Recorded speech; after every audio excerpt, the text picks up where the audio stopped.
À cette saison de printemps 2025, il n'y avait pas énormément d'animés qui me faisaient de l'œil. Comparé à vraiment d'autres saisons où il y en a une dizaine, une douzaine, voire même plus, et je suis carrément obligée de faire des choix, parce que je ne peux pas tout regarder, je peux pas me permettre, sinon je ne peux pas faire autre chose que regarder des animés. Mais là, à cette saison, il y en avait pas beaucoup, genre j'en avais que 7 à regarder, et parmi ces 7, il y avait Vigilante, My Hero Academia, Illegals, que vous n'avez absolument pas du tout prévu de base de regarder, mais comme voilà, il n'y en avait pas énormément qui me faisaient de l'œil, j'ai choisi de regarder cet animé pour voir ce que ça donnait, voir ce que ça racontait, et aujourd'hui, je vous en fais mon avis.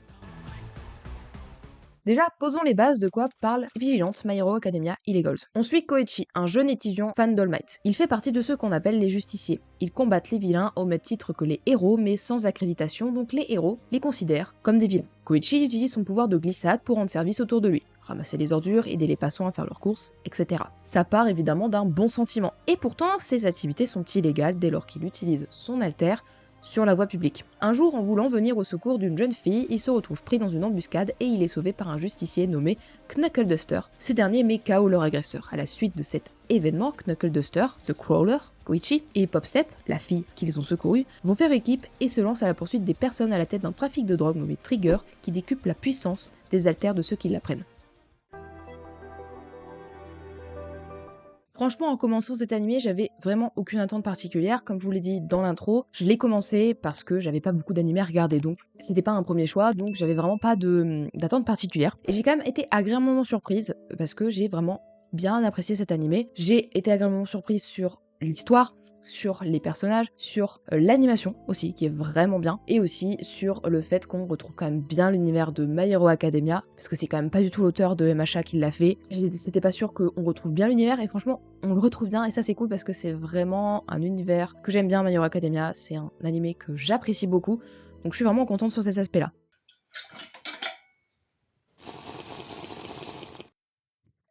Hydratez-vous, c'est important.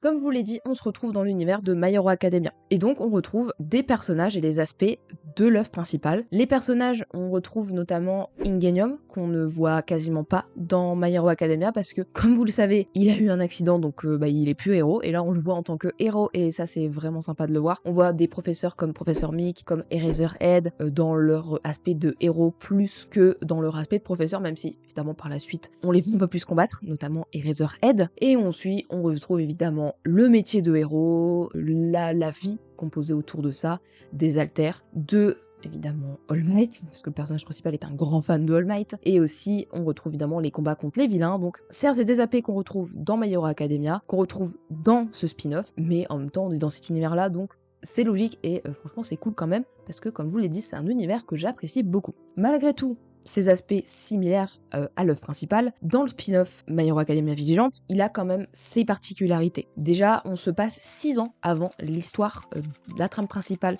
dans My Hero Academia. On n'est pas du tout dans le même contexte, dans les mêmes objectifs, on n'est pas dans le contexte où il faut battre les super vilains qui vont détruire toute la planète Terre. On est vraiment dans un contexte complètement différent. L'histoire a donc le temps de se poser, d'avoir son identité, tout en se déroulant dans le même univers. Ça copie pas bêtement My Hero Academia sur cet aspect-là. On est dans un contexte beaucoup moins important, crucial que dans l'œuvre principale. On est à l'échelle d'un quartier et pas à l'échelle de tout le Japon et du monde entier. Et on est sur un défi, un combat de moins grande ampleur, même s'il est quand même tout de même important parce qu'on parle quand même de drogue ici. Et quand même la drogue, c'est dangereux, notamment ici, ça décuple quand même la force des alters et ils foutent le bordel partout. Si ça devait se propager au-delà du quartier, ce serait dangereux.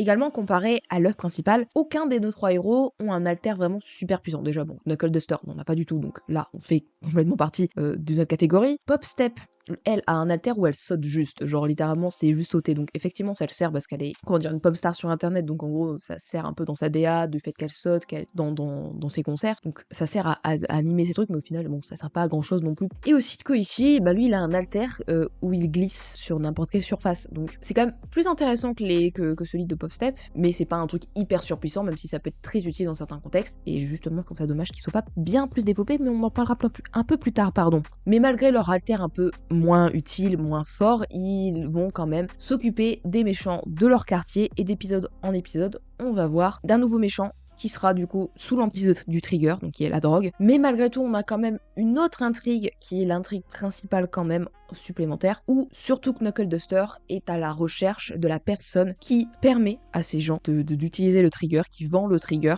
Une dernière chose qui aussi le détache de My Hero Academia, c'est quand même qu'on est plus dans un contexte plus proche, plus convivial, plus dans l'intimité des personnages. Évidemment, dans l'œuvre principale, il y a quand même des moments comme ça, même si c'est beaucoup plus axé sur le combat, sur l'entraînement, sur comment devenir un héros. Il y a quand même des petits épisodes, les épisodes de Noël notamment. Là, c'est vraiment constant, c'est-à-dire que dans l'épisode, t'as à la fois le combat, l'action, t'as à la fois aussi leur quotidien avec ce qu'ils ont à faire actuellement dans leur vie. Par exemple, Koichi, on le suit dans sa vie étudiante, Popstep, on le suit à la fois dans sa vie en tant qu'anonyme, mais aussi dans sa vie en tant que star d'internet, pop star d'internet, même si on en parle quand même beaucoup moins que Koichi, parce que Koichi c'est le personnage principal, donc il est au centre. Et on suit aussi un peu la vie de Knuckle Duster, donc pas trop au début, c'est arrivé là actuellement, donc on est vers la fin, où on a appris des raisons de pourquoi il poursuivait les personnes qui vendent le trigger, tout simplement, et on le voit en dehors de ça aussi, donc on est quand même beaucoup plus proche, c'est un aspect voilà, plus convivial, et ça c'est vraiment très sympa, on est plus avec les personnages, et c'est des fois franchement un atout dans les animés d'être plus proche des personnages, de comprendre comment ils en sont arrivés là. Même si ça pourrait être encore plus développé bien évidemment, mais ça on en parlera après. Ensuite, parlons d'un autre aspect que j'évoquais tout à l'heure et que j'ai bien aimé, c'était l'animation. L'animation, que dire? C'est animé par le studio Bones, donc qui fait My Hero Academia, donc on pouvait s'attendre à une très bonne animation, et c'est le cas, on a vraiment une superbe animation. Alors, bien évidemment, on est loin de superbes animations qu'on a pu voir dans SNK, qu'on a pu voir dans quand même Demon Slayer.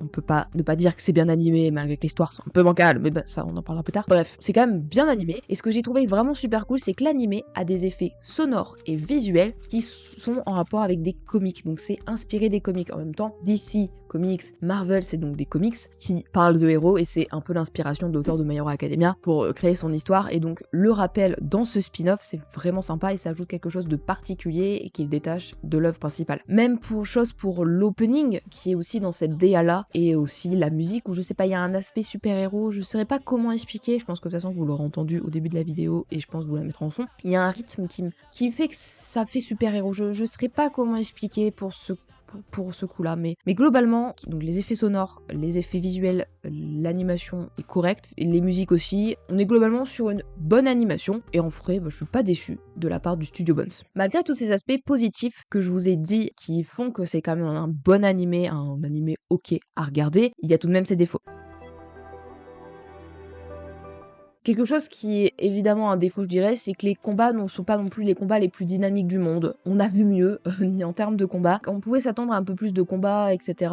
En débutant l'animé, je pouvais m'attendre à un peu plus de combats, parce que je me suis dit, ils vont combattre ceux qui font la drogue et ils vont combattre ceux qui prennent la drogue. Au final, parfois, c'est même pas 50% de l'épisode. Donc je trouve ça assez dommage, parce que c'est quand même censé être l'histoire de base. Donc je trouve ça assez dommage, mais c'est pas si problématique que ça. Les personnages, par moments, je les trouve assez pauvres. Il manque peut-être un peu de personnalité et un peu cliché, on va dire. Koichi, c'est un peu un lâche, il est pas très courageux, il a pas un passé hyper intéressant, hyper développé. Et aussi, il a un alter, ça je vous avais parlé vite fait, il a un alter qui pourrait être super intéressant, mais qui est pas assez développé à mon goût. Et ce que je trouve dommage aussi, c'est que il est un super fan d'All Might, il aurait pu rêver d'être un héros, il a essayé d'être un héros, et malheureusement il a pas réussi, genre. C'est tellement dommage, en fait, pourquoi il a pas retenté sa chance pour devenir un héros? Pourquoi il a pas retenté, en fait? Au lieu d'abandonner, il aurait pu retenter sa chance.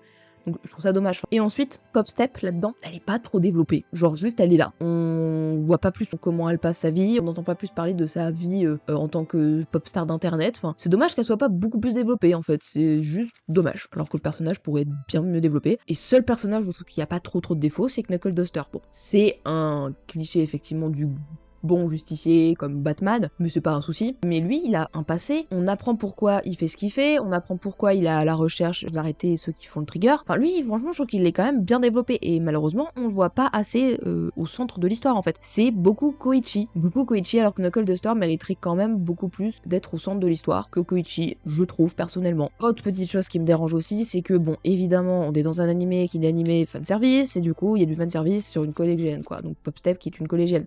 Faut arrêter. En fait, déjà le fanservice de base, on n'en a pas forcément besoin, mais sur une collégienne, non, allez vous faire foutre. Juste allez vous faire foutre. Voilà, faut arrêter de sexualiser le corps, surtout de jeunes filles comme ça, genre c'est pas possible. Sincèrement, ce n'est pas possible. Voilà, c'est les petits défauts que je dirais de cette année. Globalement, Vigilante My Hero Academia Illegal, c'est quand même une vision plus décontractée de l'univers de My Hero Academia. Sans grande menace, sans méchants puissants, avec des personnages tout de même vraiment sympathiques malgré vraiment leurs défauts. Voilà, Koichi aurait pu être beaucoup mieux développé, surtout son alter aussi, Popstep aussi, mais il y a quand même Knuckle Duster qui ramène un peu plus haut ceci. Malgré le fait que ce soit dans l'univers de My Hero Academia, ça a son intrigue, son but, donc c'est dépendant de la trame principale. On a vraiment une très bonne animation et franchement j'en attendais pas moins de Studio Bones. Et aussi évidemment on retrouve énormément d'aspects de My Hero Academia, que ce soit des personnages qu'on voit beaucoup moins dans l'œuvre principale, que ce soit le monde des héros, All Might, les combats contre les vilains, on retrouve ces aspects-là, ces marques de fabrique de My Hero Academia qui font que malgré les différences, on est quand même dans cet univers vraiment très sympa. Donc si vous êtes vraiment un fan inconditionnel de My Hero Academia ou que vous aimez cet univers, vraiment je vous le conseille, ça vaut le coup d'être regardé. Si vous êtes moins fan de My Hero Academia, ça peut clairement ne pas vous plaire, je comprendrais que ça peut clairement ne pas vous plaire, mais en tout cas, moi n'étant pas une fan inconditionnelle mais aimant juste cet univers, j'ai trouvé vraiment l'anime très sympa à regarder. Donc voilà, c'est déjà la fin de cette vidéo, j'espère qu'elle vous aura plu. N'hésitez pas à me dire en commentaire votre avis sur Vigilante My Hero Academia Illegal. Voilà, si vous êtes complètement d'accord avec moi, si vous n'êtes pas complètement d'accord avec moi, si vous êtes totalement en désaccord avec moi, et ça je peux comprendre parce que j'ai lu des avis sur pas mal de suites et il y a du 50-50, vraiment il y a énormément de personnes qui n'aiment pas du tout, il y a énormément de personnes qui aiment. J'ai l'impression que c'est un peu un 50-50, moi je suis un peu en mode mitigé, genre c'est sympa mais il y a quand même pas mal de défauts. Donc voilà, n'hésitez vraiment pas à me dire votre avis en commentaire, compléter ce que j'ai dit, voilà, je serais ravie de parler avec vous en commentaire. Pour ceux que ça intéresserait, au niveau de l'anime, il est disponible sur Crunchyroll, il y a 13 épisodes. Pour ce qui est du manga, il y a 15 tomes et c'est disponible chez Kiyun au prix de 6,95 €. J'espère vraiment que cette vidéo vous aura plu, puis on se retrouve la semaine prochaine pour une prochaine vidéo. Bye bye. Pensez à bien vous hydrater parce qu'il fait chaud. Voilà.